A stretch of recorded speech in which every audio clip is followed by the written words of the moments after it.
Usted sabe algo que tiene un poder tremendo. Bueno, yo no iba a hablar de la lengua.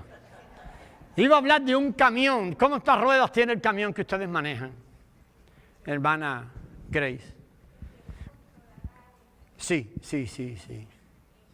Yo estaba pensando en un camión. Ustedes se elevan mucho. Yo estaba pensando en un camión, algo de la tierra.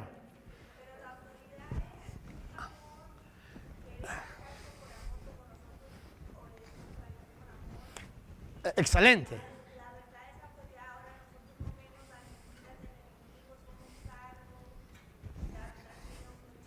Muy bien, muy bien. Libertad, aleluya. Muy bien, gracias, sierva. ¿Usted sabe cuántas ruedas tiene el camión que usted maneja? No, ellos manejan un camión de 40 pies. Digo ella porque ella le ayuda al esposo, pero el que maneja es chico. 18 ruedas. Ella nunca ha contado las ruedas, ya nos dimos cuenta que nunca ha contado las ruedas. Próxima tarea, cuente las ruedas del camión. Entonces, hermano, ese camión tiene mucho poder. ¿Usted se imagina ese camión, el motor grande como viene por la carretera? Tremendo. Y ahí hay un pequeño semáforo.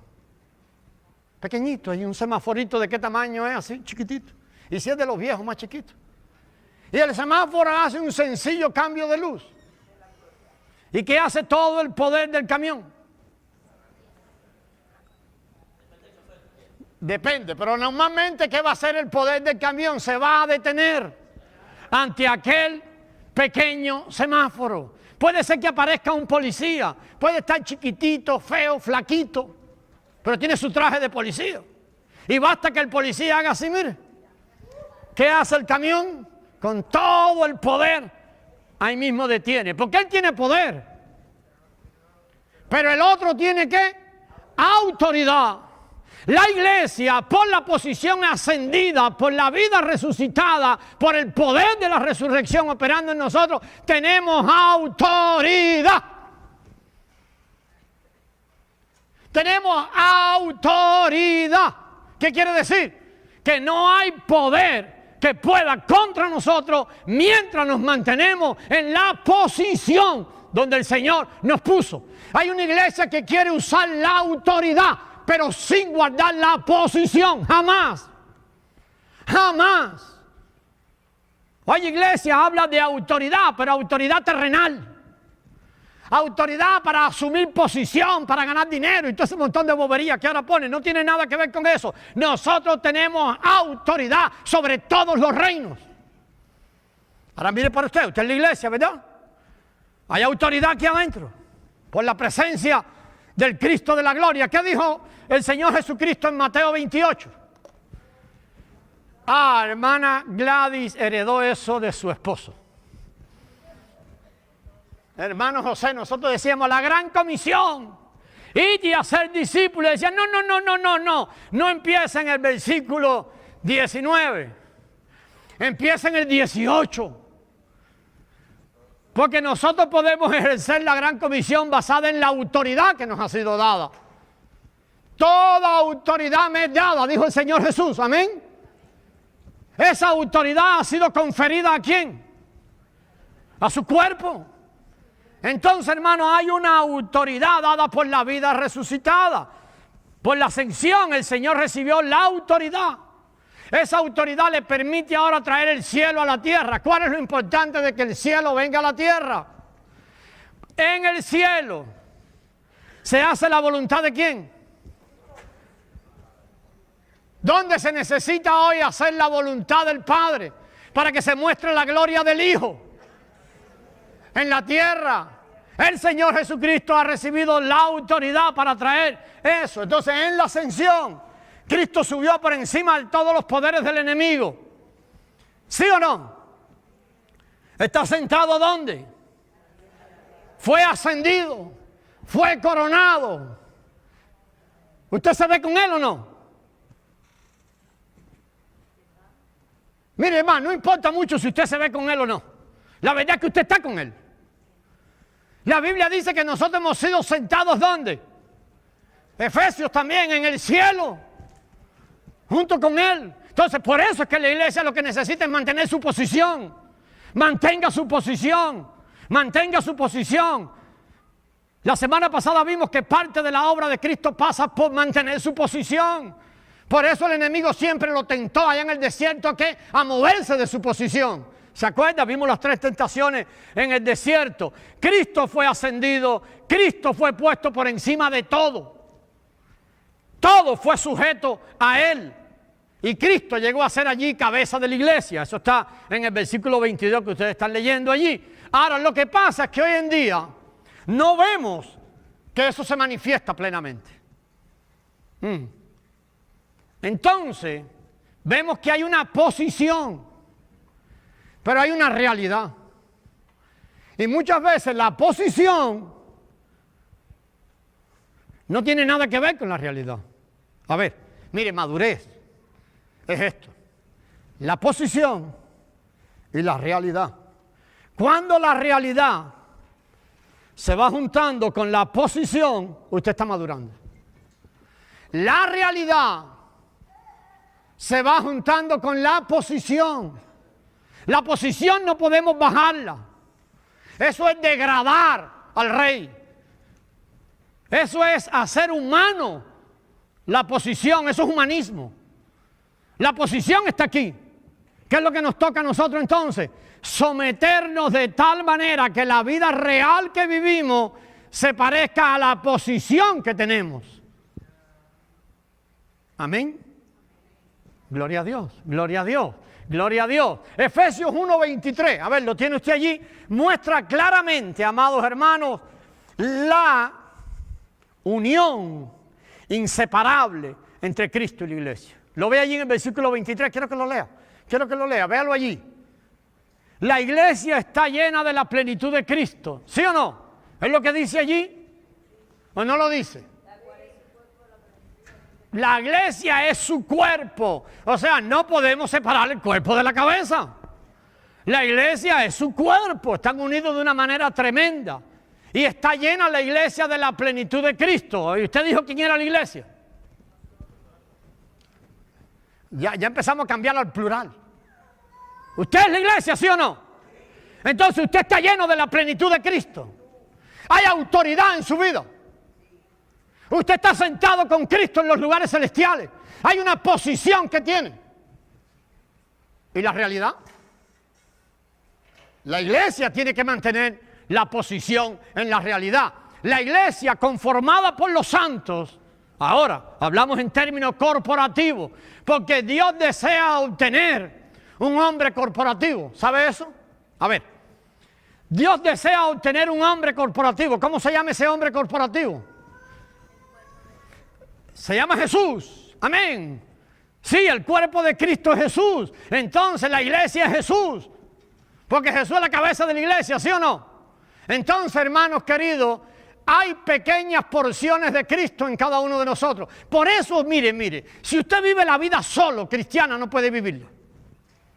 Por eso el Señor trae revelación al escritor de los Hebreos y dice, no dejen de congregarse.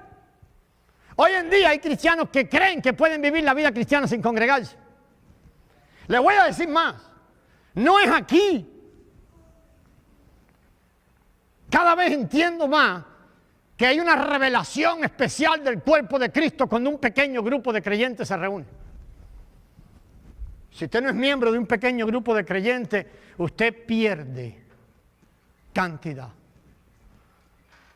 Porque allí es donde la iglesia es edificada. Y no es edificada por una persona, es edificada por la porción de Cristo que está en cada una de las personas, y esa porción empieza a ser compartida. Es allí donde pasa. Pero tenemos que entender lo que es la iglesia.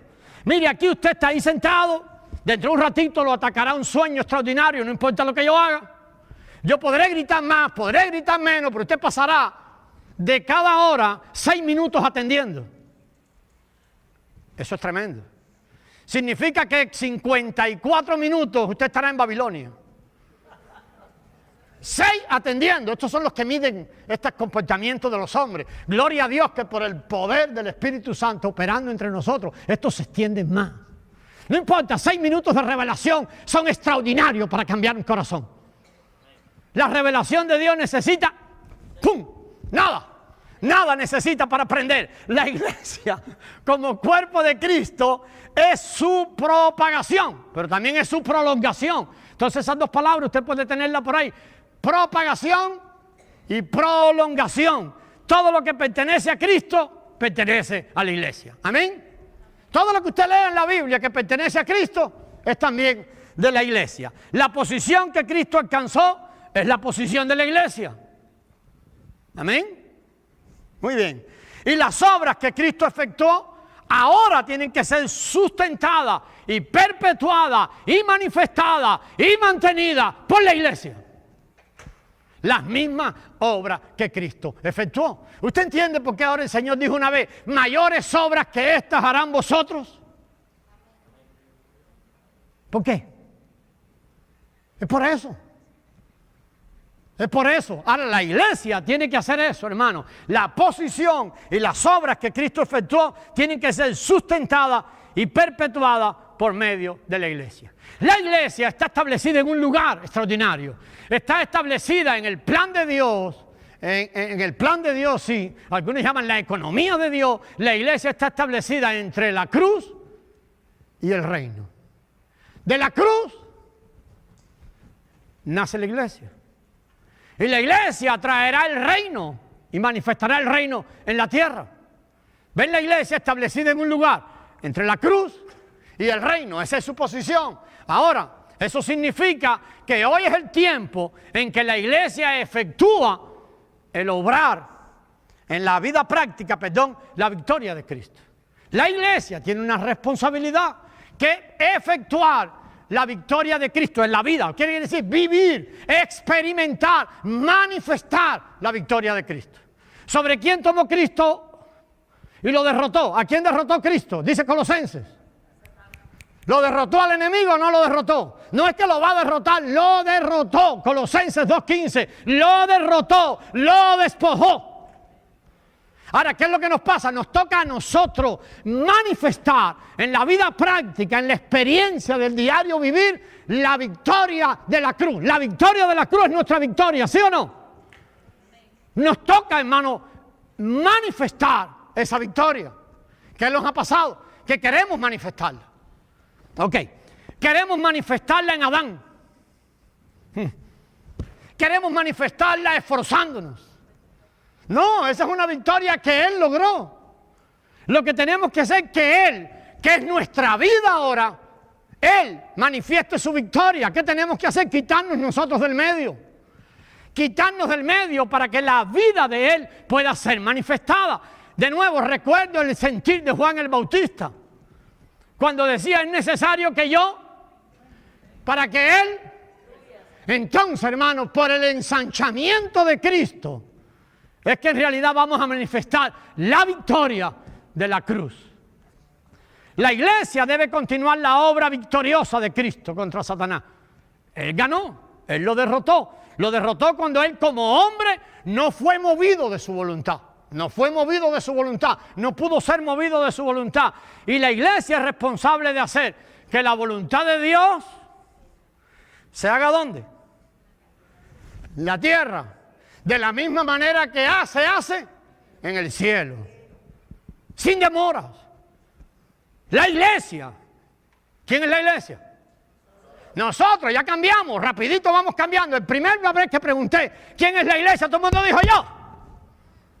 Ahora empezó a cambiar para nosotros. ¿Por qué? Porque empezamos a huirle. Tú, en tu vida como iglesia, tú tienes que manifestar, permitir, y se te ha dado todo lo que necesitas. Ahora todo lo de Dios ha sido puesto en nosotros para que nosotros manifestemos. Tú manifiestes en la tierra la victoria de la cruz. Tú. Y cuando tú empiezas a manifestarla, hermano, eso contagia. Esa es la propagación, esa es la prolongación. Esa es la responsabilidad de cada uno de nosotros. Nosotros necesitamos reinar, amén.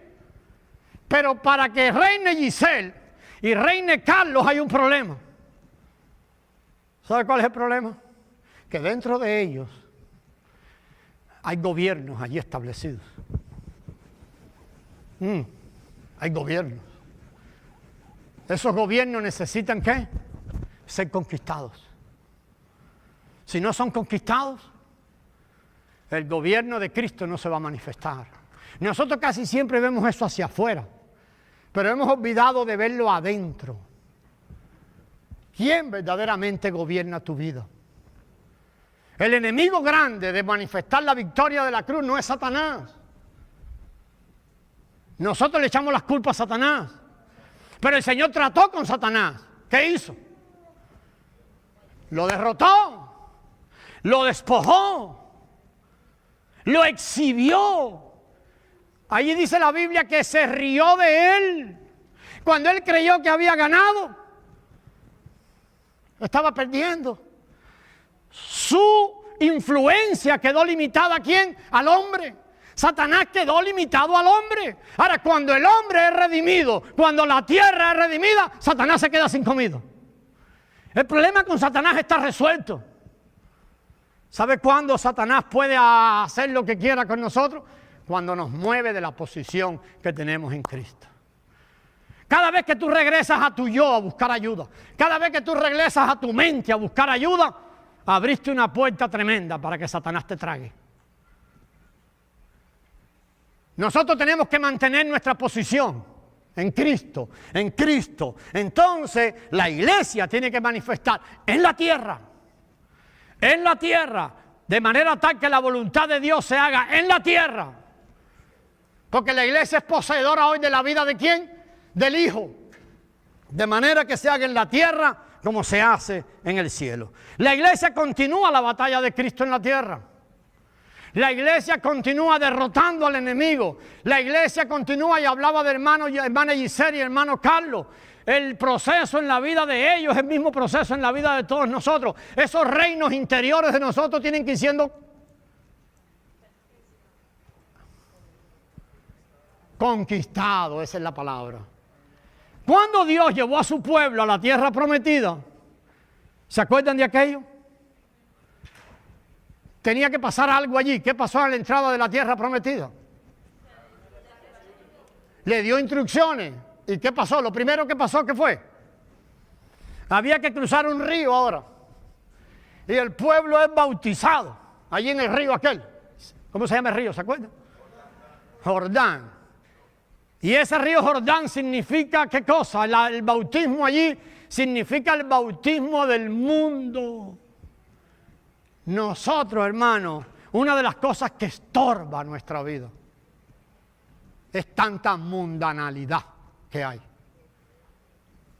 Porque hemos sido conformados conforme a este mundo. Es lo que el apóstol Pablo advertía en Romanos 12. Se requiere consagración para que podamos desligarnos de este mundo. Si no, estamos tan llenos de este mundo que todos nuestros análisis y nuestras acciones serán según este mundo. Entonces, hermano, la iglesia continúa la batalla de Cristo. La iglesia limita las actividades de Satanás en la tierra por medio de la oración. A ver, ¿usted se imagina lo que fuera el mundo si no estuviera la iglesia? Le voy a decir, sería el mismísimo infierno. Como está la iglesia en la tierra, la iglesia limita por medio de la oración. Ahora, venga aquí, ahora lo lleva usted. ¿Quién es la iglesia? Usted. Diga yo. Entonces allí se limita en usted las actividades de Satanás. ¿Por medio de qué? ¿Qué dice ahí en la pizarra? ¿Qué gobierno? La oración. La oración. Tal vez usted entiende ahora el orar sin cesar. Hermano Carlos, el orar sin cesar. ¿Por qué necesitamos orar sin cesar? Todo el tiempo. ¿Por qué necesitamos mantener en comunión, la comunión permanente? ¿Por qué necesitamos velar y orar? Para no entrar en tentación, para mantener entonces la victoria. Pero la iglesia se descuida. Ora por la mañana y ora por la noche. Tal vez cuando va a comer. Tal vez cuando va a comer. Tal vez. Hermano, tenemos que mantener una actitud de vigilancia constante. Porque hay un sistema mundial capitaneado por Satanás que se llama el mundo, que está diseñado para hacernos caer. Si no vigilamos, caeremos. Si no vigilamos, hermano amado, nosotros a la hora de decidir, siempre decidiremos por la mente de Adán. Y la mente de Adán está llena de mundo. No sirve para decidir en el reino. Donde quiera que esté la iglesia, la autoridad de Satanás se retira. A ver, esto está tremendo ahora. Donde quiera que usted está, la autoridad de Satanás tiene que quedar quitada. ¿Sucede eso con la iglesia de hoy? Amén, amén. Gloria a Dios. Me encanta escuchar eso, hermano. Sucede que donde quiera que usted llegue allí, la autoridad de Satanás se va. Tiene que irse. Tiene que irse, hermano. Y así entonces la iglesia perpetúa y manifiesta la victoria de Cristo en su obrar. Acuérdese, Cristo obra en la muerte, la resurrección y la ascensión. Ese es el obrar de Cristo. La iglesia ejecuta la voluntad en la tierra, la voluntad de Dios en la tierra. Ahora creo que mire algo diferente aquí. La iglesia ejecuta la voluntad de Dios en la tierra. ¿En cuál tierra? Aquí donde estamos, ¿verdad? Amén, en la tierra que vivimos. Ahora le voy a dar otra. Aquí. Venga, hermana Elena, vamos a llevarlo para aquí ahora. Entonces, hermano, hay una tierra. La redención tiene como fin algo. ¿Cuál es? Sacarnos de Egipto y llevarnos ¿a dónde? A Canaán, ¿se acuerdan? Ah, tierra de Canaán. ¿Usted no cantaba ese corito? Ninguno de ustedes es tan viejo como yo. Yo cantaba ese corito hace muchos años. A tierra de Canaán, aleluya, me encantaba ese corito. A tierra de Canaán. Voy de camino, ese mismo es. Hoy vamos de camino ¿a dónde? Amén. Pero de alguna manera el reino del Señor ha venido a instalarse en nosotros. ¿Sí o no? Ahora entienda esto. La iglesia ejecuta la voluntad de Dios en la tierra. Lo vimos hace rato. Es necesario que el reino de los cielos sea traído a la tierra. Lo va a traer la iglesia. Cuando empiece a ejecutar la voluntad de Dios. Sin demora. Sin demora. La voluntad de Dios para la iglesia, que es su cuerpo. ¿Estamos de acuerdo, verdad? Voy a mencionarles 7 cosas de la voluntad de Dios que la iglesia ejecuta en la tierra. La primera, somete a los principados y potestades. La iglesia no puede andar en Babilonia, en confusión. La iglesia tiene que estar enfocada en una cosa. Babilonia siempre es confusión. La iglesia tiene que estar enfocada en una cosa. Nosotros tenemos la responsabilidad en la tierra o alrededor, ¿verdad? Pero ahora en la tierra, delimitar aquí, delimitar ¿qué cosa? Y someter a los principados y potestades. Usted no puede darle rienda suelta a los principados y potestades en la vida suya. Hemos recibido autoridad, ¿sí o no?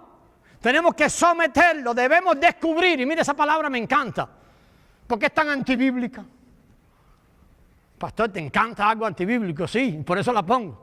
Descubrir, la iglesia quiere descubrir, y la iglesia no descubre nada. Si el Señor no abre los ojos de nosotros y revela, nosotros no descubrimos nada, y seguimos en Babilonia para siempre.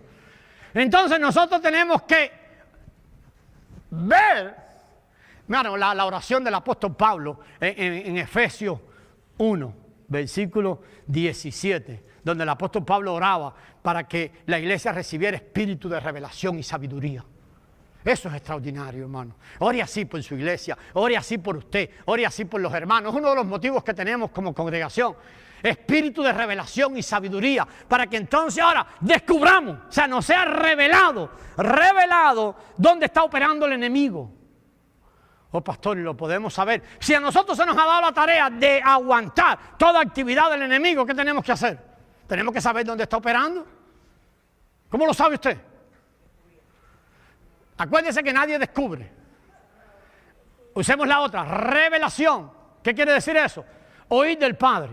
Ok, yo estoy hablando con mi hermano y mi hermana habla unas cosas que a mí me parecen una perfecta tontería espiritual. Entonces yo empiezo a pelearme con mi hermana, eso no es. Cuando mi hermana habla algo y digo, esto no es del reino.